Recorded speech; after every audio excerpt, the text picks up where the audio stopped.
ನೀನು ನಂಗೋಸ್ಕರ ಬ್ರಹ್ಮ ಬರೆದಾಕ್ಷರ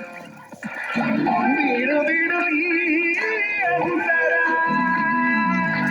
ಇಂಥ ಪ್ರೇಮಾಂಕುರ ಆರ ನಂತರ ಕ್ಷಣ ಕ್ಷಣವೂ ಕಾತರ ಇಂಥ ಪ್ರೇಮಾಂತರ ಬಂದಿಲ್ಲ ಇಲ್ಲ ಯಾವ ತರ ದಯ ತೋರಿತಾಳೆ ವರ ಇನ್ನೀಗ ಸಾಕು ಪ್ರಶ್ನೋತ್ತರ ಒಂದಾಗಲು ಅಸುರ ಕಣ್ಣಲ್ಲೂ ನೀನೇನೆ ಕಂಡಲ್ಲೂ ನೀನೇನೆ ನನ್ನಲ್ಲೂ ನೀನೇ ಕಾಣುವೆ ಕುಂತಲ್ಲೂ ನೀನೇನೆ ನಿಂತಲ್ಲೂ ನೀನೇನೆ ಎಲ್ಲೆಲ್ಲೂ ನೀನೇ ಕಾಡುವೆ